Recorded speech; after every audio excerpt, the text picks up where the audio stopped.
So today is going to be a little rough, only because I already did a live with Bocce, Elsrich, and Carol, and we did a reading of some of the depositions. Well, Baldoni's depositions specifically. And it's so hard. It is so hard to read his depositions because he not only wears his heart on his sleeve, but he's just such a genuine person who really cares about the people in his life. And so to hear him state these things where he doesn't immediately think or believe in the bad of a person, and he's basically admitting he didn't think in a negative way about certain people, etc. It really nails you. We've been pretty rocked reading some of his depositions again this evening, but I wanted to read document 1065, Exhibit 2. And that's just because I think this is something that is pretty important to look at. So, this is an email and it's titled Prayers and Support.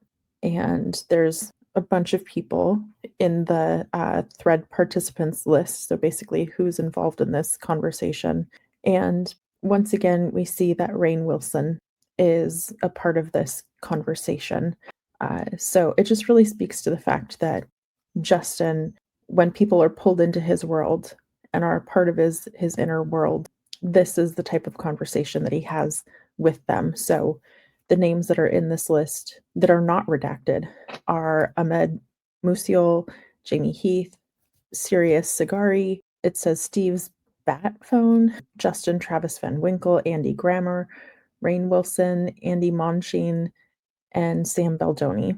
And then this is from November 12th, 2023. It was sent out. The first message says 11:49 a.m. and the last message is at 2:54 p.m. This is a pretty long message from Justin. So what I'm going to read until I let you know that this is over, this is all a text message from Justin. Hey fellas, I know it's been a while since I texted this group, but alas, Jamie and I are back in New Jersey trying to finish the film, and prayers are appreciated. Just wanted to give you a little update. These first few days have been torturous and up there with the worst of all of them. Remember, November of 2023, okay? November 12th is when this is happening. So this is also right around the time that we first hear of the 17-point list, etc. These first few days have been torturous and up there with the worst of all of them, but I preface the below with the fact that I am actually okay. Jamie is more than okay. We are getting through it. The amount I've grown since last time is even surprising me. I cried yesterday because I felt the protection and the deep knowing I am not what I'm being portrayed as. I feel protected and clear. Jamie has been unwavering, and I believe it will all be okay. So, we made the bet the strike would end and spent money to send the team back to Jersey. The actresses' team knew this was happening. All was going amazing. Then the strike ended as we hoped. In an effort to gain power over me personally and the studio, we received a legal letter citing how unsafe I and the workplace were for the actor, with parentheses around S, and that she won't return to work unless we meet 17 conditions and send her the unfinished director's cut of the movie. Also, that she has been considering leaving the film and not returning to work because she has legal right to do so. We have responded and met the conditions, and after she sees the film, she will decide. The good news is, I'm so proud of what's been shot and cut together. So we have the goods there, but shoot stuff all in limbo as we're waiting. Pretty tough stuff to digest, as of course we all know what this document insinuates, that I am unsafe, sexually harassing, etc., etc. There's even silly things inferring Jamie was inappropriate, which is silly. It's all manipulation. We don't believe she will leave or leak to press, but this is her threat of a nuclear bomb, as she knows this is the only way to get to me. I believe this is in part punishment for standing my ground and not giving her little things she wanted. This is November of 23. We haven't even got to the real push. And he's already of the mindset that this is punishment for not giving her what she wanted. Working through it and staying positive and remembering who I am, just letting you know the situation. I've been in that. I appreciate prayers of protection to stay in my strength. Don't want to talk about it, dwell on it, or curse her. In fact, want to do the opposite. Pray for her soul. For light to fill it. Okay. Don't want to talk about it, dwell on it, or curse her. In fact, want to do the opposite. Pray for her soul, for light to fill it. I'm staying as positive as I can. I know I have protection. 2 exclamation points. This is where being a Baha'i matters. Can I send love, not be a victim or curse her, and still somehow show up and direct and act with kindness in my heart? All that's left for 3 weeks is our intense work together. This is what I could use prayers and strength for. I trust this group immensely. I love you all and no talking about this with anyone. Just prayers for your boy, again, parentheses S, over here being painted in a way I never thought possible. We will overcome. And I don't know how to pronounce this. I'm sure it's from the Baha'i faith. Yabaha Ulaba. I'm sure there's a different pronunciation for that, but that is the end of his message, and it's sent at 11:49 a.m. Andy Grammer responds, sending immense love and patience. You are guided and loved. You were made and born to be able to get through this. Love you guys. And that was at 11:52 a.m. Justin puts a little loved mark on it.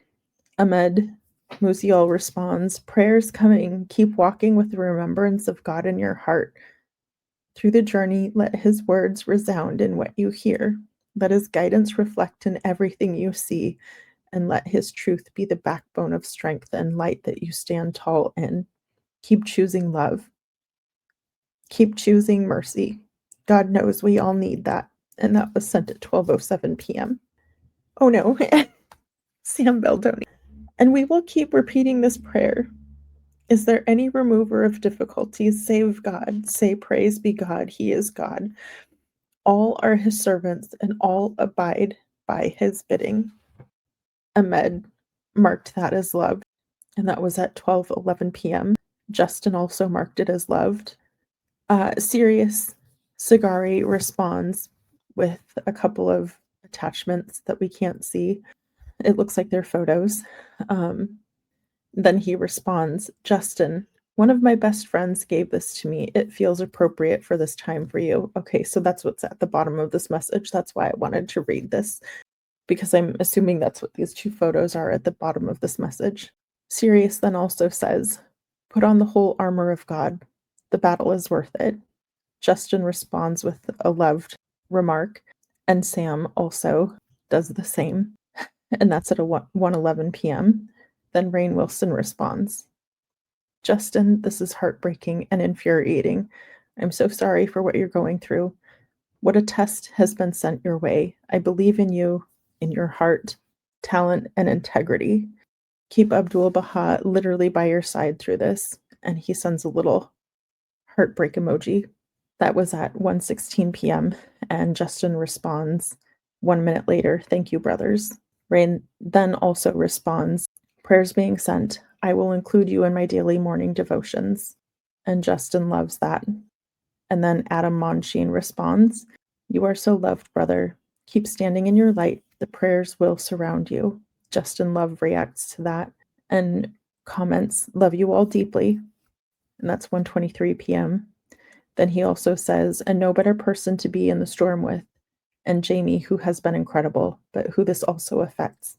I'm happy he allowed himself to feel for a short bit the other night. Adam loves that comment. And then Jamie Heath responds, you are all so wonderful. Thank you for the support and prayers and the wisdom. Adam Monsheen responds with a love react to that comment. Then Travis Van Winkle says, Justin, Jamie, I love you both so much. Even in this kind of horrendous and unfair terrain, with your powers combined, you two can navigate it gracefully and with love. I mean, y'all are playing at such a high level here. I'm so proud to know you. I will be praying every day for you. And Justin loves that comment.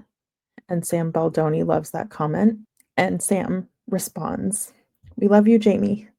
Stay strong and focus on what matters. You are a great team, and all our love and prayers are with you always."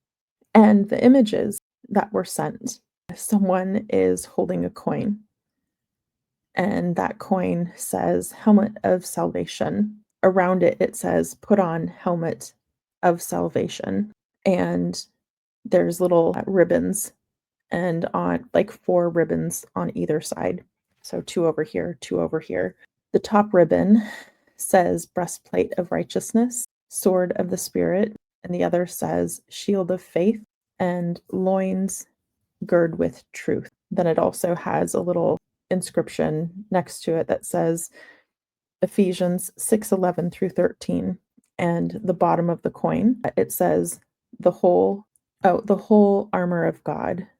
And at the bottom there's a ribbon around the foot of the person, and it says feet, gospel of peace. And the back of that coin reads, "Finally, my brethren, be strong in the Lord and in the power of his might. Put on the whole armor of God, that ye may be able to stand against the wiles of the devil. For we wrestle not against the flesh and blood, but against principalities, against powers, against the rulers of the darkness of this world, against spiritual wickedness in high places." And that is Ephesians 6:10 through 12.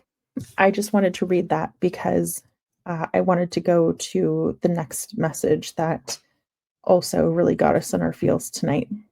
Probably is the reason why we were so moved and emotional tonight doing the reading of the deposition.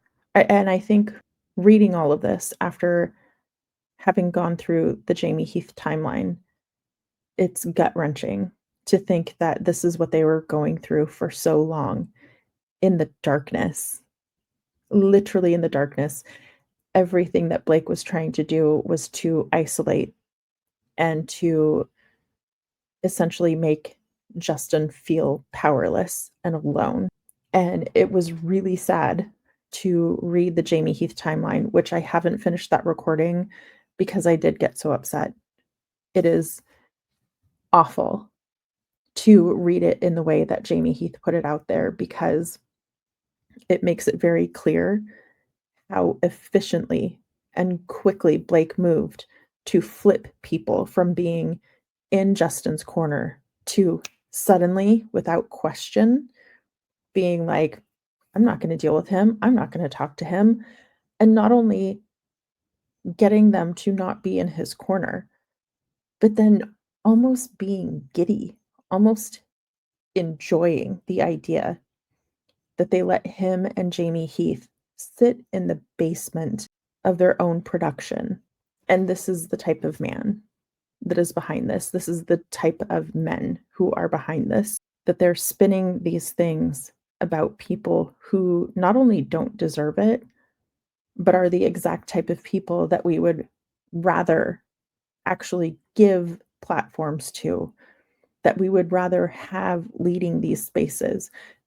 Not to say they're perfect, not putting them on a pedestal to say that they're blameless, flawless, etc., but rather that we know that they are emotionally intelligent enough to be able to be put in leadership and then do the right things, to be accountable and to do the work. Because out of all of this, I do believe that had it been a situation with somebody who was really there in order to improve the industry and was really there in order to uplift, empower, and pave the way for the health and safety of other actors, actresses, etc., and to really empower women moving forward.